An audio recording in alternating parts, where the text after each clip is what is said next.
I think we're live now.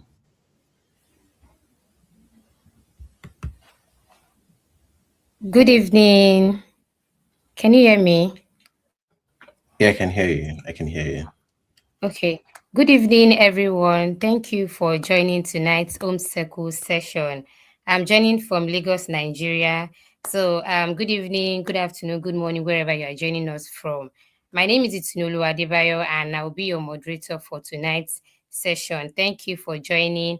I would like you to drop the location you are joining from in the chat box. Thank you for joining. Tonight's session it's all about how to make money from Shortlet apartment. Keble is a real estate technology company, and we ensure what we do is that we make real estate accessible to everyone and anyone. To everyone and anyone, we ensure to help you ask the right question, how to make money from real estate, getting right answers to the questions, and how to get started. Yes, so that is Keble, and today we have our guest, Mr. Ezekiel Bassey. Thank you for joining. Can you hear me, please? Yes, I can hear you. I can hear you. Okay, thank you. Mr. Ezekiel Bassey is a prop tech and shortlet expert with experience across rental marketplaces, pricing, occupancy, distribution, and property operations. As CPO of Rape and CPO is as Chief Product Officer of Rayprop and a former growth manager at App. He brings a strong market-wide perspective on what makes shortlet apartment profitable, making him a good guest to discuss occupancy, nightly rates, booking channels, and the real cost behind shortlet ownership. Mr. Ezekiel, thank you for joining us for tonight's Home Circle session. Before we move into the question, shortlet market, when it comes to shortlet market, it's something I talk about every day to our prospects, our investors, even to our active investors. So I get a lot of questions on how to make money from shortlets. How do I get started? How much do I even earn monthly? Is the property viable? What location should I consider if I want to go into shortlet market? So there are questions I hear a lot, and based on your experience, because I'm this kind of person that I love to learn, even to the knowledge that I have, I love to learn. So I can't wait. It is a topic that I look forward to learn more on shortly market, how it's really doing, not just in Nigeria, but we are focusing on Nigeria today, how shortly market really works. Yeah, thank you for joining. Um, to our participants, our investors joining, thank you for joining once again. You can drop where you are joining us from in the chat box. We would love to know where you are joining from.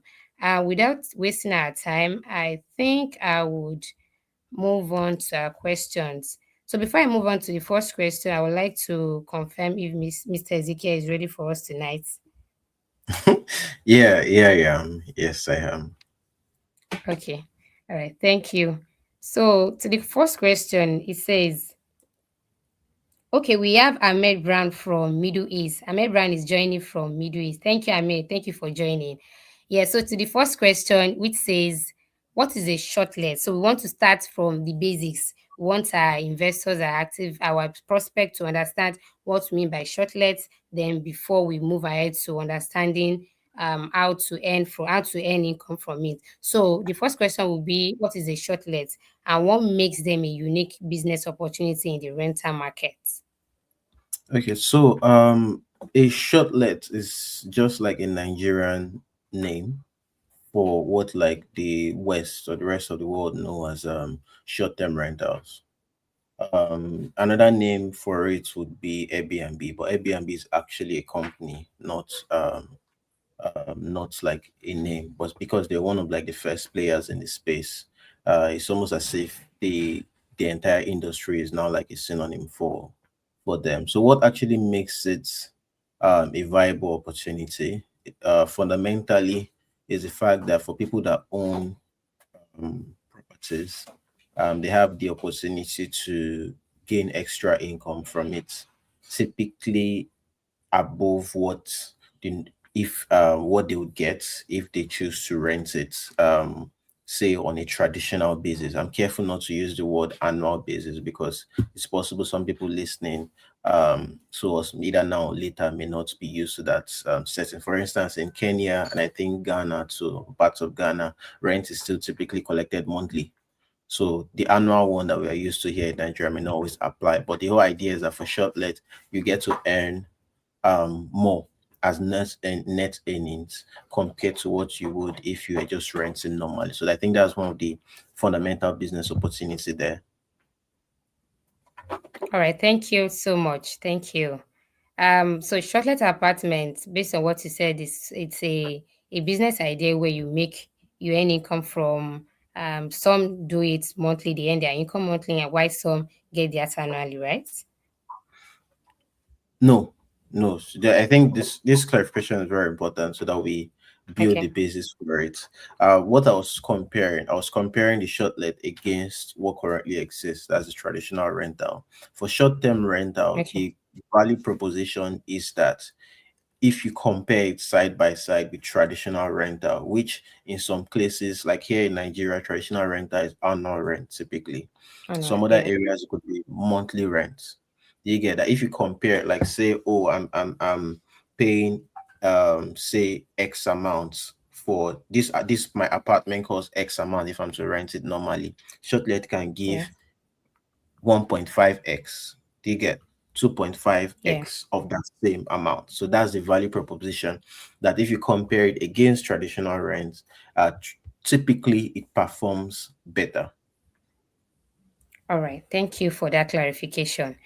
So moved on to the second question, which says, what key features or indicators make a shortlet investment a good one? The one of the most critical factor is going to be the location of the shortlets itself. I think that's kind of like the most important. But if I was not going to add something else to it, it's going to now be the typology of the building. That also ties with the location. For instance, there are some areas where, say, standalone apartments may thrive, and some other areas where it has to be apartments. Um, Typology also includes there are some areas where, say, the number of bedrooms. So now this number of bedroom does not matter if it's a standalone or if it's a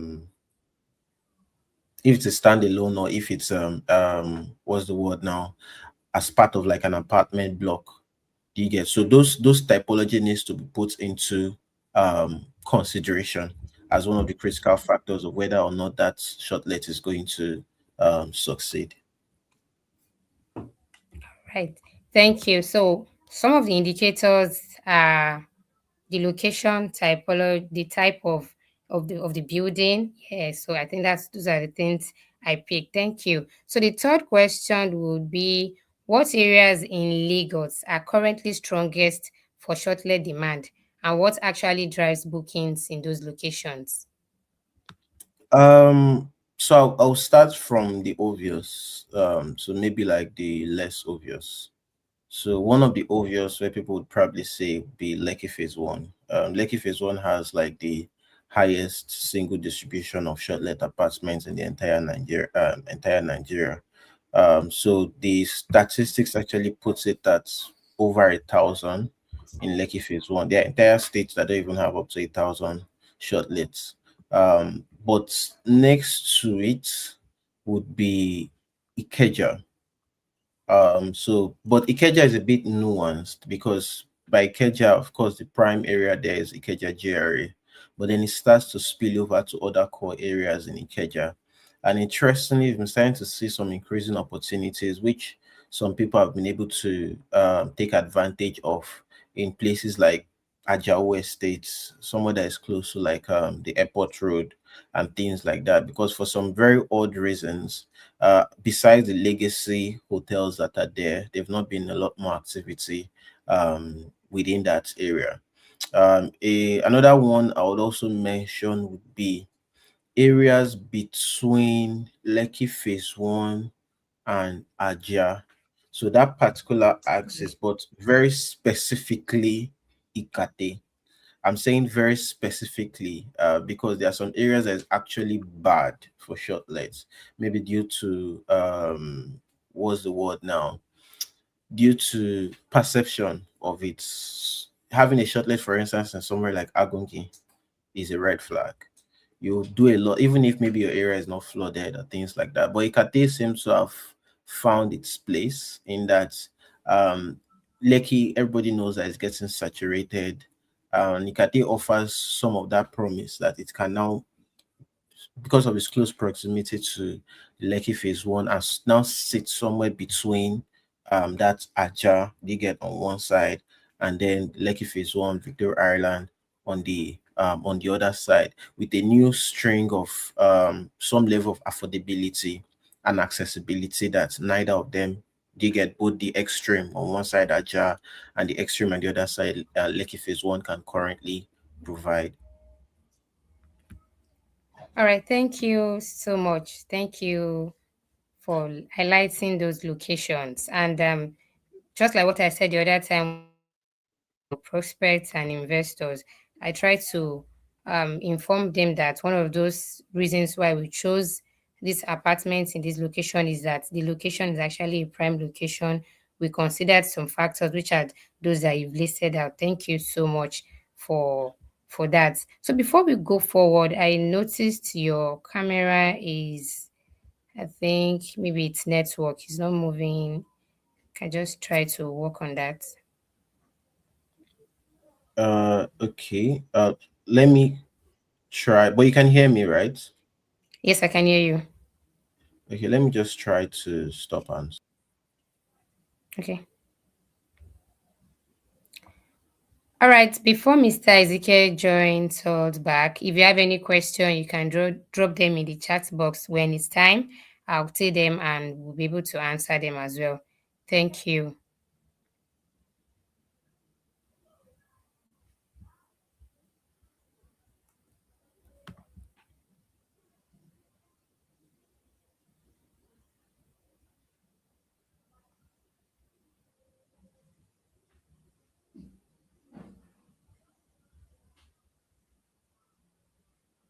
can you see me now?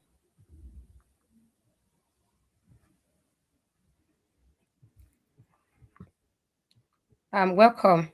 Welcome back. Can you see me now? Yes, I can see you. Okay. Okay. All Yeah. right.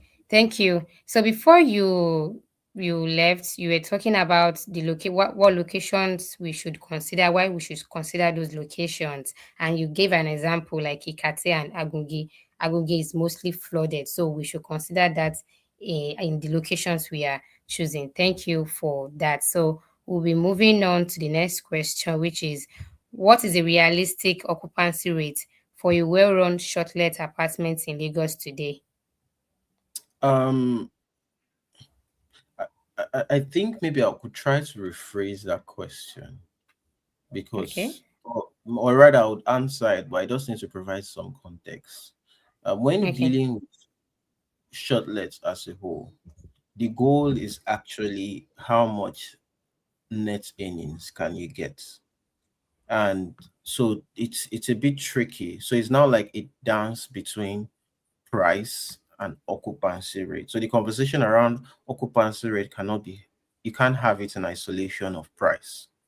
So you Okay. could have, say, a you could have a two-bedroom and price at 100,000 naira per day and try to capture say 50, 60% or 70% of the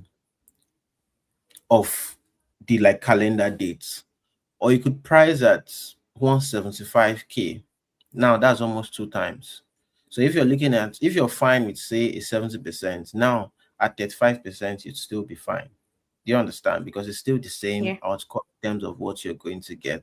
So that's why I said that the conversation is a bit relative. That if you're going to have that conversation, the conversation should be tied to price. So the way I would think about it is that if your shortlet is reasonably priced or is within the average, um, at 40%, you should be profitable.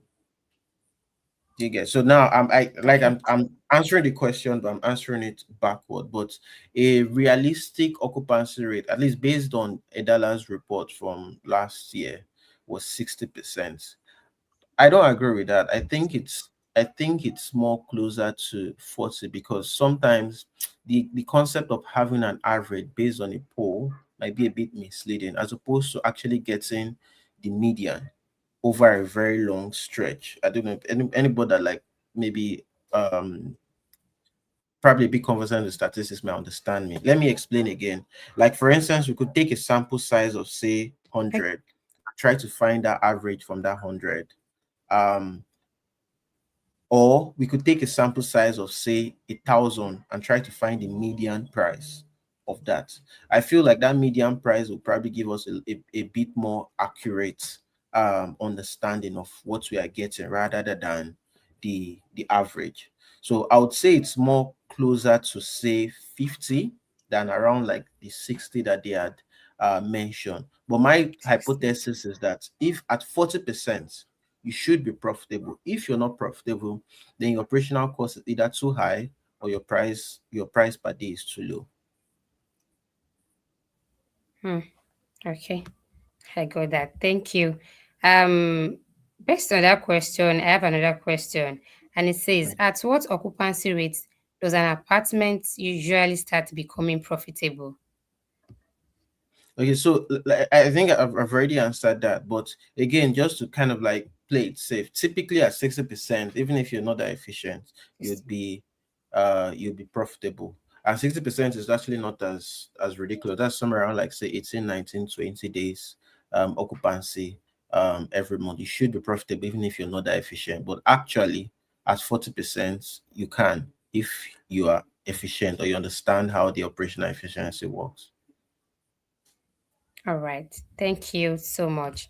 Moving on to the next question.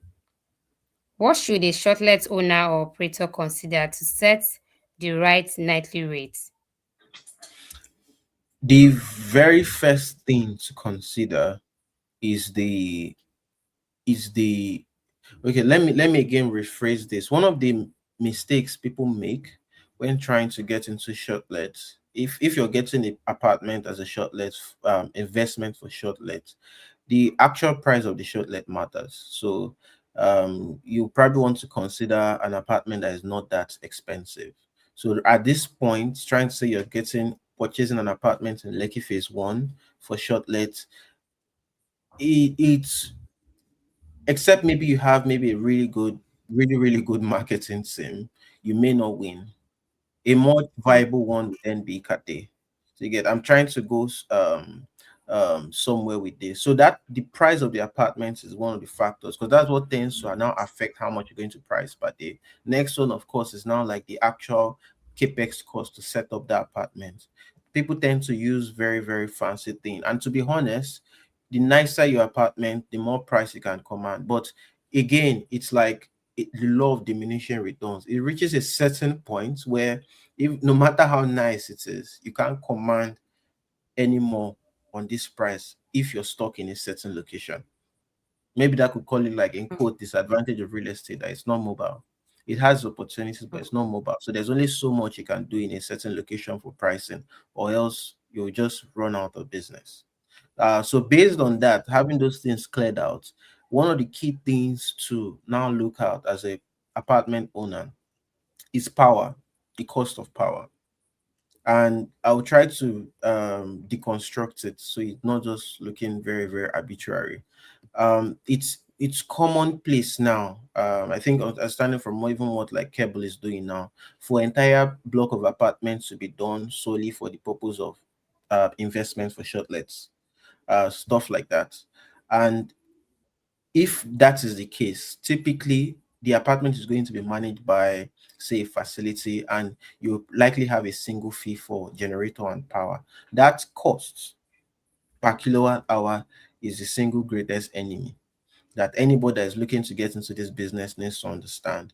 And one of the primary ways to augment it is by having simple features to ensure that power is not just being run arbitrarily.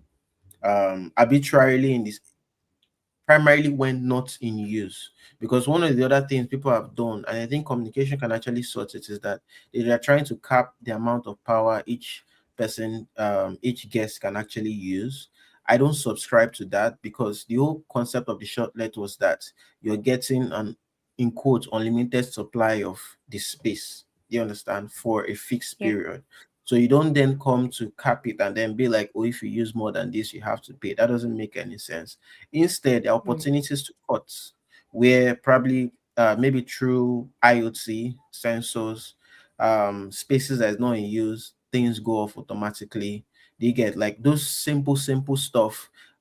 Some particular items come on at certain times, go off at certain times. Once nobody's in the apartment, light goes off. Those are things that can probably help to reduce power cost. Or from the mains to, if there's no occupancy, there's no reason why there should be power in that apartment under any circumstance. So those are things that can be done, and they are very small things, but it adds up, and it adds up a lot. To maybe as much as say 10, 15, or maybe even as much as 20%. And considering 20%, where on average your power bill is likely go more than 100K, conservatively, maybe 100, conservatively up to 100K. In context, it's not a lot, but for some people, it could be unfortunate and it goes way higher than that. It's good to just do that. Other costs are mostly fixed. Maybe paying cleaners, um, cleaning, laundry, even maintenance that could be maybe a bit expensive, but it's it's it's not a recurring cost. It comes just once in a while. And then maybe that's where a bit of that security deposit might cover some of that, and also in terms of how the terms for that booking is being structured. So I think I'll just stop there, because I'm guessing maybe there might be other questions on that line, and then might not give me the opportunity to dive deeper. Yes, I was about to say, once you are done, there's a question related to that. I would like you to buttress more on. Thank you so much for that. The next question before we go ahead to the other question. So the next question is, for a typical one or two bedroom shortlet apartment in Lekki Phase 1, what is the realistic monthly booking revenue an owner can expect? Okay, so a first way to think about it, a one bedroom in Lekki Phase 1 right now probably be averaging somewhere between 85 to 120,000 per night. And one of the first ways to think about it, and then say if two bedroom will probably be more between say 100 to 150,000 a night. I would like to say 130. At 140, 150, it starts to become a bit steep. Well, that's where maybe the advantage of furnishing or quality of furnishing now helps to push, and as well as additional amenities like say a gym and a pool and other like cool things. So in terms of way to think about revenue, first I would like to always multiply what at maximum number of days, that's say 30 days. So that's about 3 million naira. That's the max you can get on a one bedroom. And trying to zoom that from that, we actually mentioned that occupancy dances between my own 40 and then maybe like industry on, I think to some extent a dollar's report is authentic 60. So it's best to keep it somewhere in the middle, 50%. So you understand that it's not a baseless logic. I've given my reasons why I chose mine. They have their reasons why they use, yeah, they mostly use Airbnbs. I think that market is a bit too small compared to the larger broader market. Yeah, Hmm.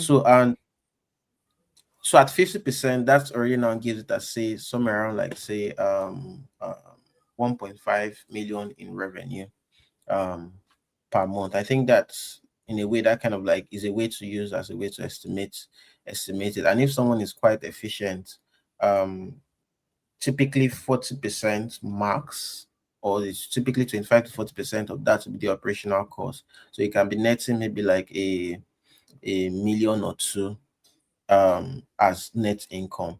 But that's where the problem is. Because if you check the price of a one bedroom now in Lekki Phase 1, it's about that price. So so that's why I'm saying that the concept of having a short let there um is is no longer making as much sense, because if you actually want to make money, you would have to have multiple units to make money, not just a single. If you're going to have a single unit, you're not going to price at 100,000. You're probably going to price at 130,000. That's where you now might now end up with that, say the 1.3, 1.5, or 1.8x in net earnings at the end of the year. Because if you're going to be working and then you're probably just making 10% or 20% more than annual rent, there's no sense in that. So you're saying the dance now between like the pricing, my recommendation of what the price could be in terms of what could easily get bookings. And so how those guys now make money is that they don't trade things on a month-on-month basis. Instead, they try to um uh ride on the seasons. You get Hmm. so why the month on month will not look that exciting. Those seasons make up for it and still get them that 2x, 2.5, maybe even up to like 3x in terms of like the revenue. So I think that's it. The same kind of math applies for the two-bedroom also, where while I would recommend 100,000, the market would likely push it to about 130, and at 130 it's not absolutely ridiculous. Might still be able to push somewhere still between the 45 to 60% of income. And your cost really outside of power, no matter how high power is, can still be way less than say 400, 500,000 naira every month. The rest of it is now like your net earning. Now net earning is in quotes depending on what other fees, is this thing on a mortgage or whatever that is outside of the direct cost of the shortlet operations. Yeah. Thank you so much. Thank you for clarifying that. We got to understand, know how much a one bedroom, how much investors can earn from a one bedroom apartment, and how much they can earn from a two bedroom apartment, considering other factors. Thank you. Moving on to the next question, which is, what are the major expenses that new shortlet owners usually underestimate? I think you've mentioned some to us, but I would really love you to, like, explain more on that. Yeah, so like I said, the first one is power, and power is like very Mm, recurring. So I think I've tried to establish that. The next yes. one is cleaning. What I actually want to say is maintenance, but cleaning is what's going to expose the maintenance. So if there's no significant enough investments in cleaning, quality of the cleaning service, um, the maintenance cost is going to go high. So the cost they're actually underestimating is maintenance, but the cost that they are also underestimating, or rather overestimating, is cleaning. I don't know. You probably will make sense of it. Do you get what I'm just trying to say? Is that everybody feels like, oh, I can just get a cleaner. It's just person just needs to just pay. Say, I think the industry for that now is like 60K, even though nothing should be less than minimum wage though. It's around like 60, 70,000. Some are nice enough to provide accommodation and things like that. But if its person is not smart enough to have some understanding of wear and tear, and how wear and tear happens, especially when it comes to the appliances, furniture, and things like that, maintenance costs will go up. So you're just cleaning, you're not noticing that a particular furniture is being worn out to the point where it now requires replacement. Same thing for an appliance. So that's a cost, and those two they work in tandem. And I've noticed that is typically ignored. I think that's the right word to use. So you're trying to avoid one, and then you end up becoming a servant to the other. Hmm. Thank you. So you mentioned cleaning, that's maintenance and power. Yeah, and these are things we included in the cost an investor is paying to own a shuttle apartment, because um we make it easier for them. It's just for them to sit back. Since we are managing it at Keble, we make it easier for them to just sit back and their income at the end of the month. Why we handle the maintenance and other things. Yeah, thank you for that.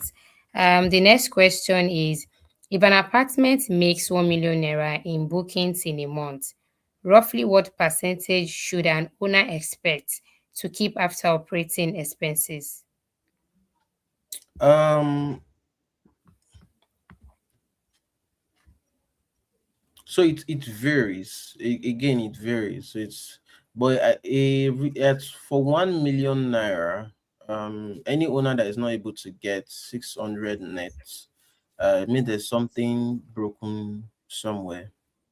Um, and maybe not again. And this is like at least basic things being ticked off. So 40% out, like I said again, outside of power, most other things are going to be they are fixed, and they are either things where you just decide to you then want to add or you don't add. For instance, from experience currently we have Keble is doing management.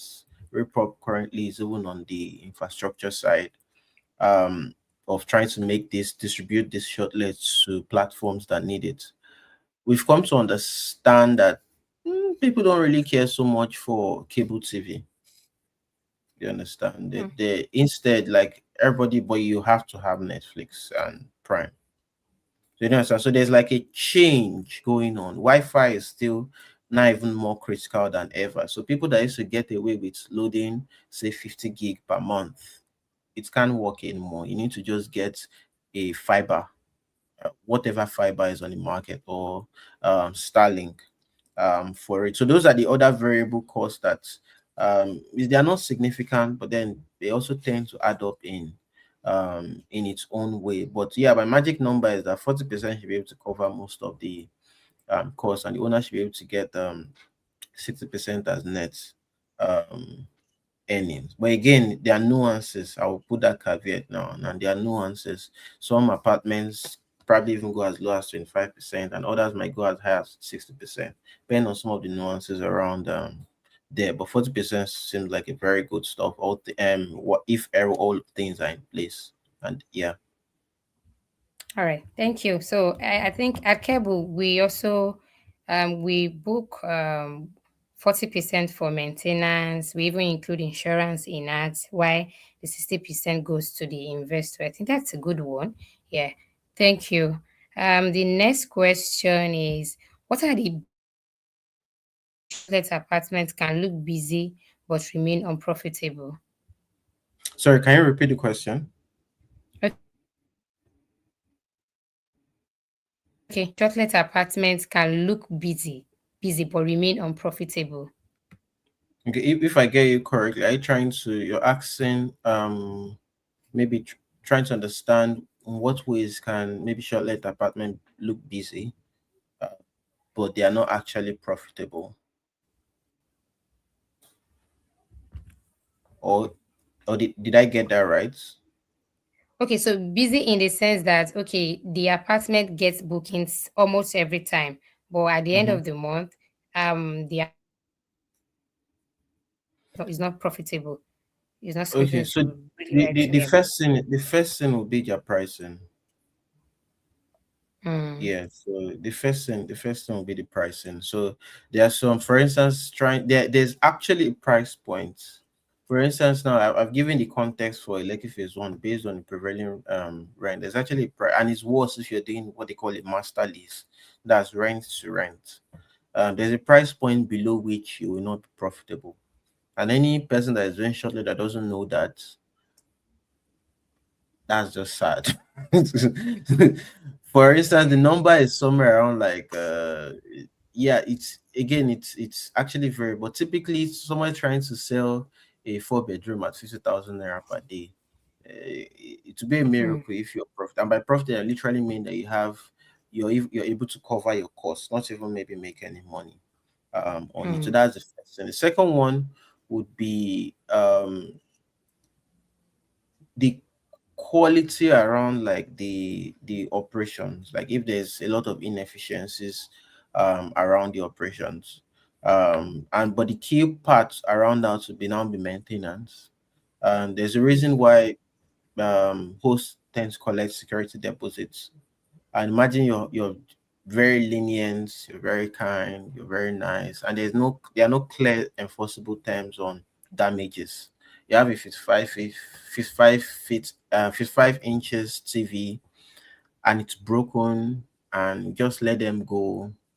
Hmm. You just replace. They get this other one happens. That doesn't mean that, because the thing about that is that I've come to understand that those type of news tends to go fast, where people know that this host, you can get away with murder in the apartments. It doesn't mean that you have to then be a terrible person or rude, or you get, or some like way some of these Instagram vendors are like. Hmm. But there has to be clear terms that you damage stuff. There's a security deposit to hold on to that security deposit, and you still have to be liable to make payment for that. Because if you keep taking up all those expenses, you won't be profitable, even though you're getting bookings. So those two things. The third one again was still, I've mentioned a few times, the power.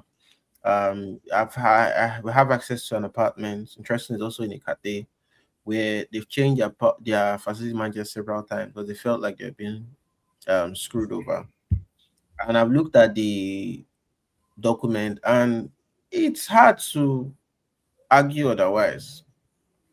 Because of there's a lot of obscurity about around how power is being run.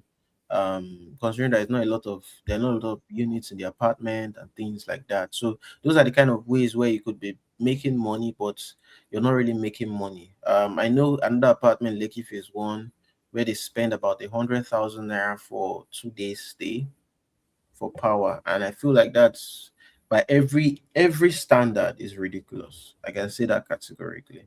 So those are the ways where this they can get wrecked. So even if you're getting bookings, it now starts to put a bit of a stress on that revenue, to the point where they might not even be profits in the end.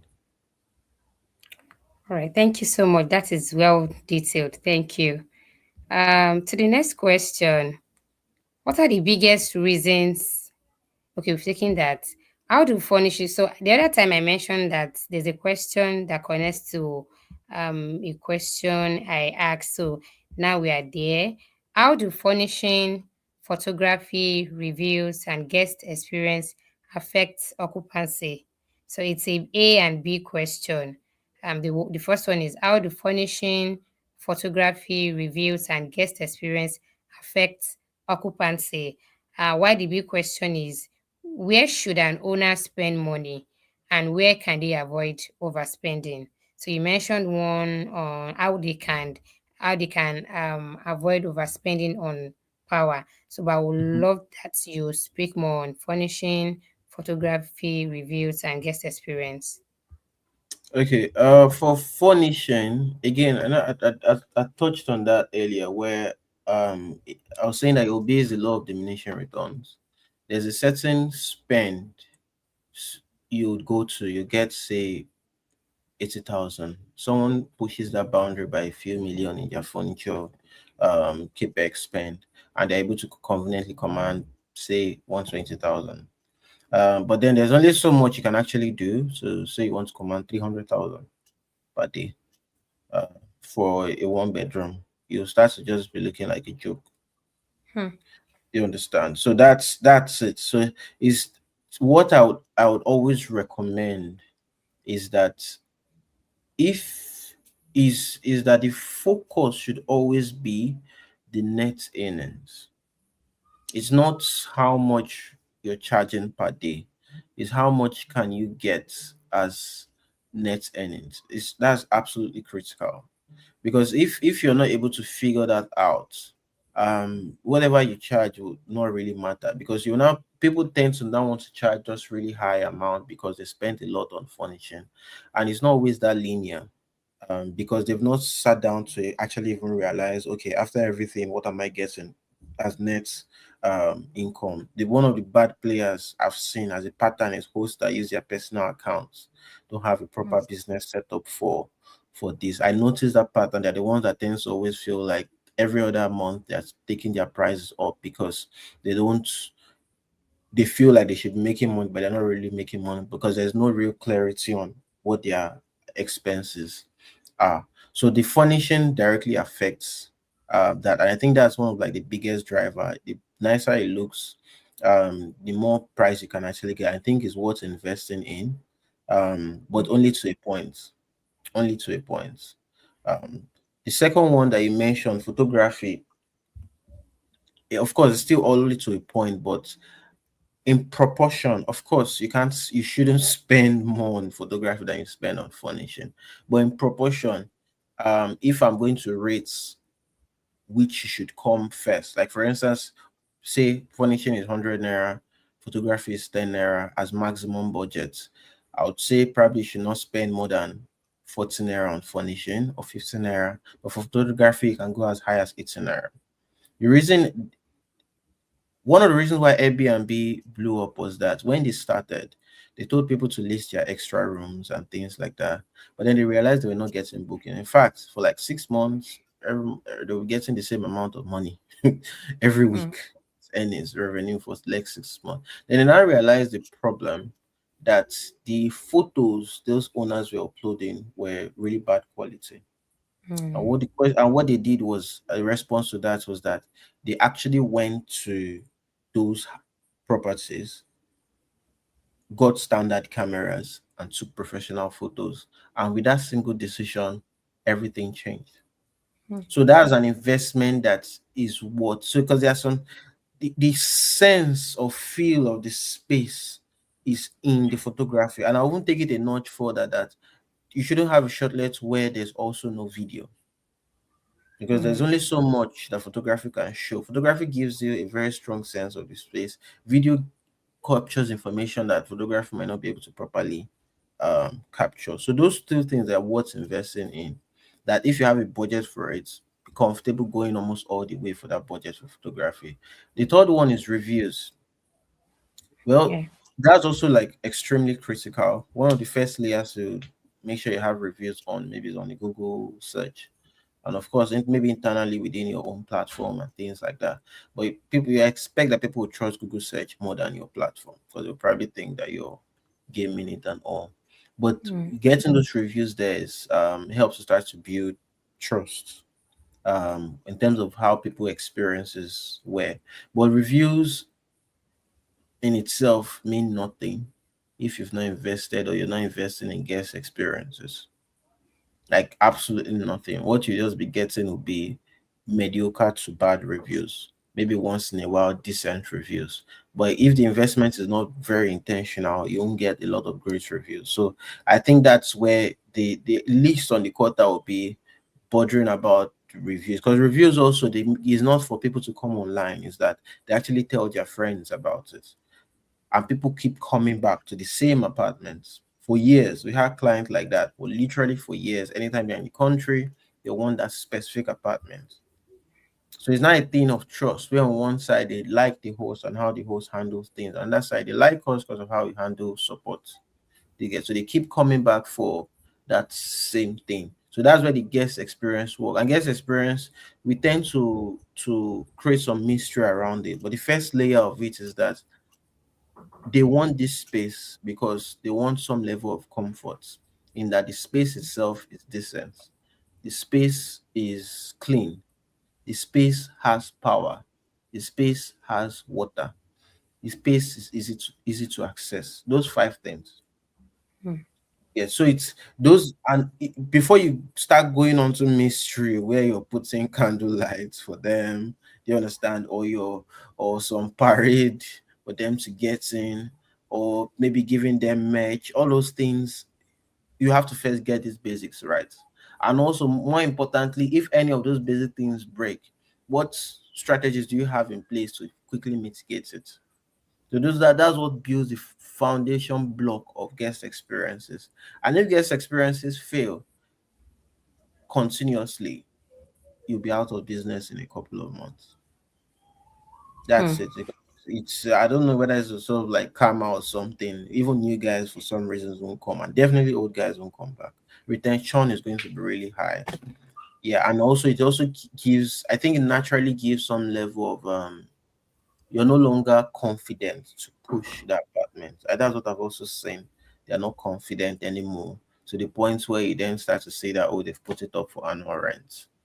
It's not like the market was really bad. It's just that they were bad at managing the guests. All right. Thank you so much for the detailed answer. The next question would be, what does it actually take to keep an apartment consistently booked? You've mentioned it just now, but I think there is a big question to that. When there is guest experience, when the review is good, they will keep coming back. But there's a big question to that. Is it Airbnb, Booking.com, direct bookings, agents, corporate clients, social media, or a combination? But I'm very you mentioned when client experience there is good, they will want to tell their friends. They themselves will want to come back as well. So aside that, I don't know if there's any other points you would like to add to that based on the Okay. options listed here. So I have nothing against like listing on multiple channels, but the problem I've seen is that we listen on multiple channels is that most of the time they can't manage it.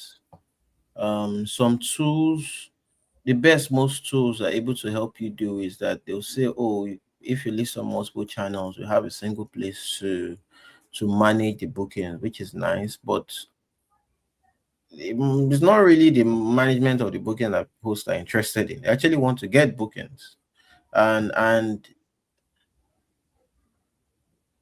most of those channels are, especially if we in Nigeria, they're only seasonal. They are mostly used by people from abroad booking in the country. Airbnb, for instance, does not have a naira option. I'm not going to spend FX to book an apartment in Ikeja. Never. It doesn't make any sense to me. Even though I'll use my, I know I could use my Naira card, but I also know that the equivalent of that amount is being, it's just the idea just feels very weird in my head to do that. And also considering that there's also that stuff of like people still want to inspect before booking. There's that low trust that this Mm, platform also doesn't give. So most hosts know that outside of seasonal periods, most of these booking platforms you've mentioned, Airbnb, Booking.com, that they're not all that valuable to them, except maybe for the ones that they've properly positioned themselves or they've been there for a bit and have decent number of reviews to work.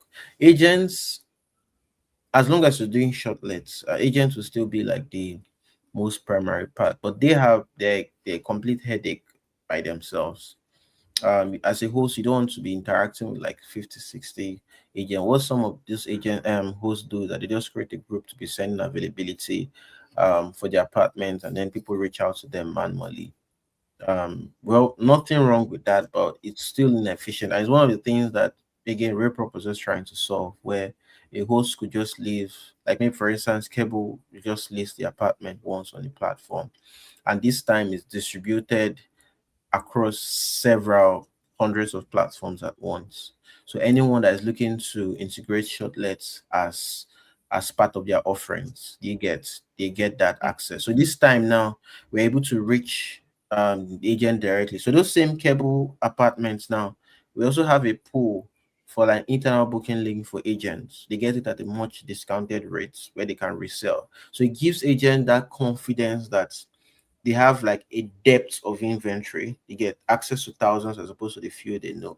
They probably know through someone or through someone they've mm, never been to, and then also they can now resell those things. So I think those in each of this system, it's there's a way it breaks, but then I believe that one of the simplest ways that solves this is that there has to be a central system that does now not just marketing but distribution. Because imagine one apartment is being seen by millions of people because it's distributed across major platforms at once, not just Western platform, local platforms like say Piggyvest or your bank, you get, or your fintech or several rental marketplace at once. Not that you're signing up on 50 different rental marketplace. You just signed up on one platform and registered there. So it's the reverse of what most of those platforms do. That they want you, oh, they said, oh, if you book on Airbnb, you book this, we can manage so that you don't double book and things like that. So we are reversing that completely. So I think that's one of the ways that's going to help to maximize as the future to maximize. But in the meantime, for people that may not even want to do that, which is fine, is to still list on Airbnb, still list on Booking.com, It's not, if you don't know where to get agents, then that's sad, because those are guys that can also help you. But it's usually not very difficult as long as you know that the apartment is available for shortlet. Agents will come to you. Um, I don't know. Was is there any other one you mentioned outside of the agents? Corporate clients, social media. Yeah, those are the other two. Yeah, yeah, those are the, or those social media works as social media. There's nothing fancy about it. People also get that, depend on how branding and positioning, reviews too is not like a very strong currency on social media if you run a shortlet. And then reviews where you actually tag the person, not that you're just bringing stuff up from the air. Corporate clients come when they come. That now has to do a lot with positioning. Some people have been able to get value from that. I know someone that has an apartment at Blue Water Towers that gets up to 300 out of 365 days um, of bookings in a year, and is not based in the country. He does not have a manager, manages this remotely. So there are people that have been able to position where they casually get someone that is coming to stay for 6 months, for 3 months. You get, and that person is coming every year. So imagine someone that's coming to stay for 6 months and comes every year. You know, you already have just 6 months left to play with, and then Yeah. within that, everybody tends to get at least 1 month booking a few times. The year is almost over.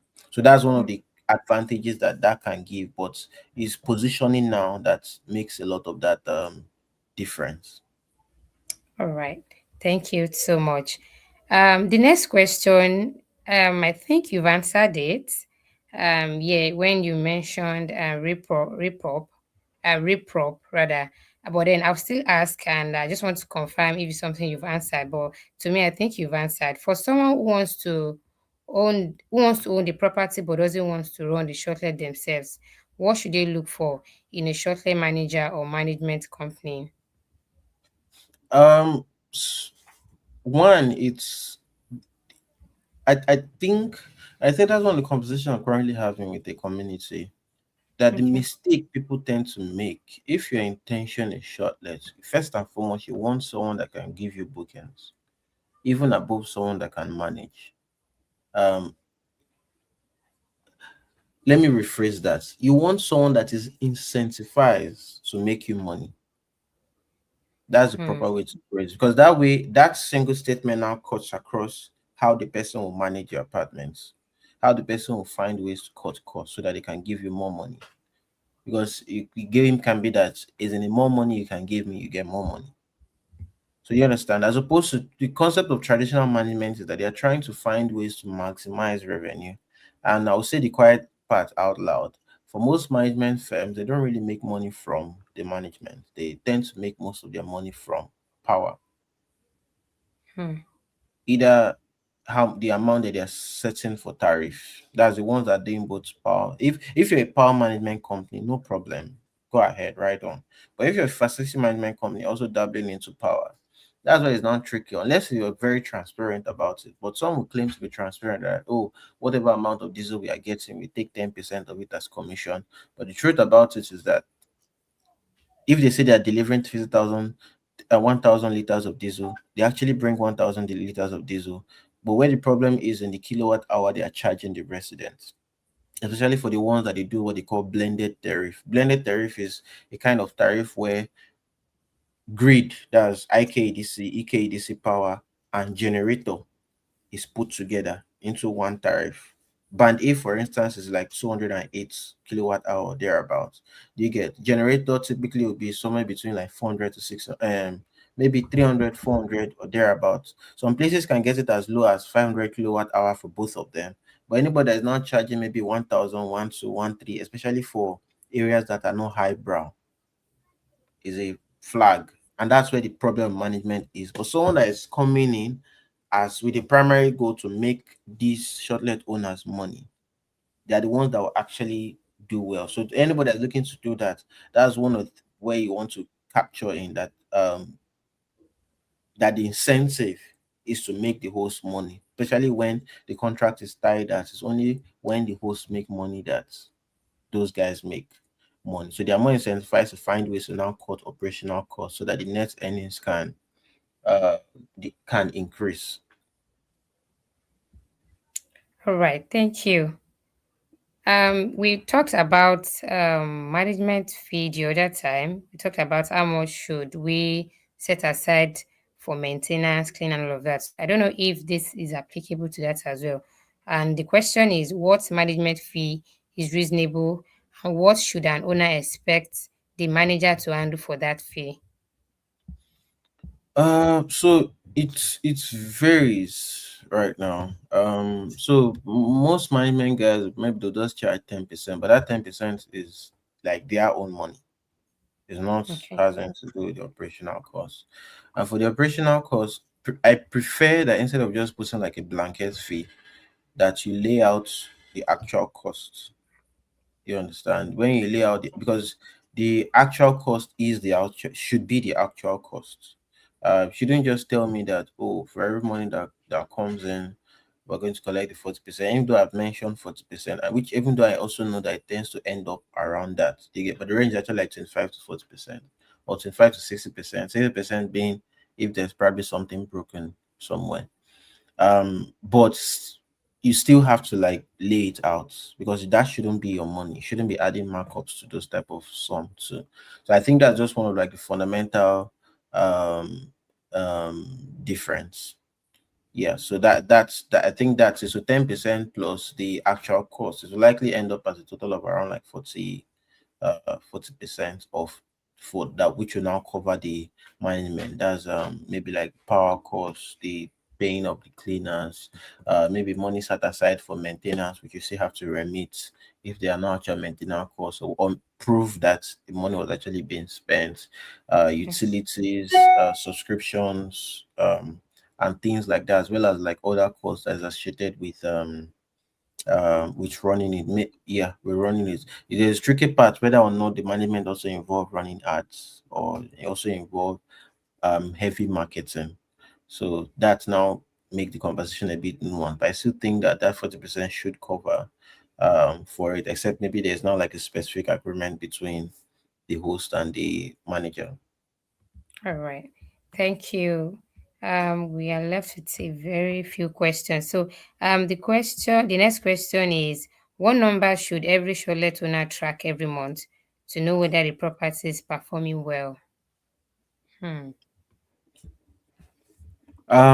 So as long as the price has been set, so I'll have to provide this backdrop. As long as the price has been set, as long as the operational cost is known, of course, the one stuff you want to track would be number of nights of occupancy. Number of bookings is a very tricky stuff. You could get 10 bookings in a month, and that 10 bookings is 10 days. So that's like 30%, 33% occupancy. Whereas you could get two bookings in a month, and then that two bookings is not even, is actually like 70 days. You get first person stayed, and it could be the same client. We had one like that, stayed for like 42 days and then added an extra, I think 15 or so days, or 20 I bet rounded off like close to 60 or 70, and it was a corporate entity. So that's the sweet spot. So one key stuff, number of nights. Yeah.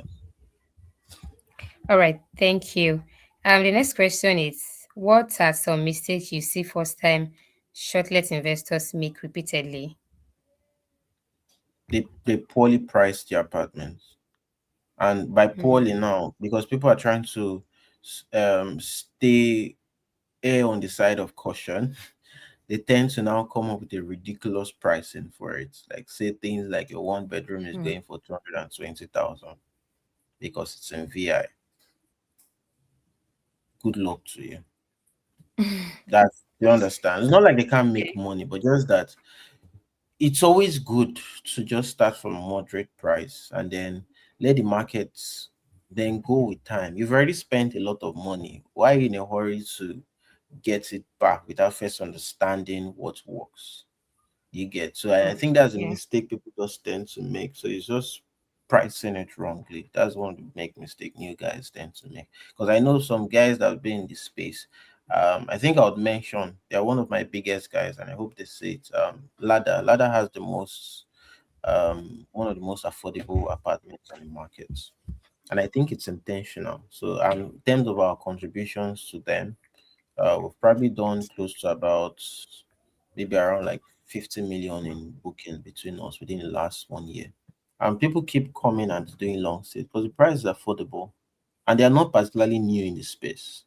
Do you understand? And I think it's the mistake of thinking, and it's in Lekki phase one, the mistake of thinking that because you have to price really high, it's not because the thing about operational cost for shortlet is that it's capped at no matter how ridiculous it wants to get. Do you understand? Beyond a certain point, it's capped. It can't go beyond that.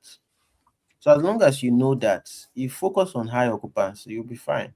And operational cost, especially if you have multiple units, share the operational cost among them.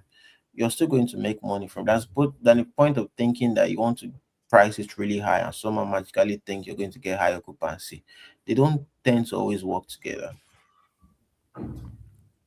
All right, thank you so much. I think we have the last question, and the last question is: looking at the Lagos market today, is shortlet still an attractive business, and what type of property would you personally consider buying for shortlets? I would say yes, because I think the reason is that people saying that it's maybe, oh, it's going to die or things like that. I think they're getting it wrong. The fact that we've had hotels since 2000 BC.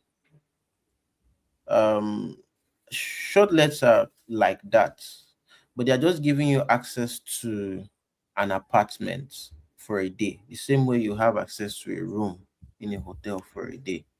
That's it. And I don't the whole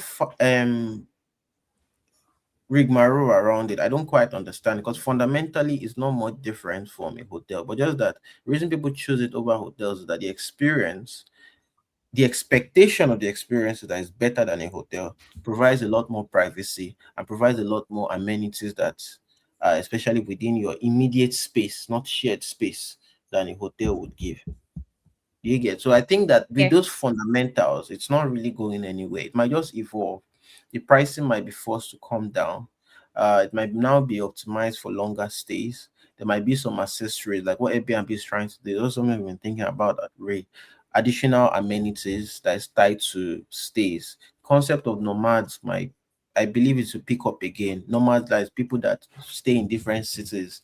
They don't really have one place to stay, maybe due to work or things like that, would pick up again, where people will be working more remotely and different places. And shortlet would be the go-to option. A family of four coming into Lagos from Abuja for a week, they have a budget of 100,000 naira for in say the same Ikate or Ikeja. It's a no-brainer, especially it's a no-brainer. Do you go to a hotel for that 100,000 naira, or would you stay in a one-bedroom or two-bedroom shortlet? Hmm. It's Do you get, the conversation does not become complicated anymore. So the Yeah. fundamentals um, um, is actually there. So I don't think um, it's going to go anywhere. In terms of what I would invest in, I have two choices. It's going to be a two bedroom, so that I can sometimes use it as a one bedroom, depending. Because the cool thing about it is that if a two-bedroom is 100,000, does not mean the one, if you're using it as a one-bedroom, will be 50,000. You understand? Price difference is Yeah. more, depending on demand, and the operational cost is pretty much insignificant between them. Um, and I'll choose Ikeja GRA and Ikate. Hmm.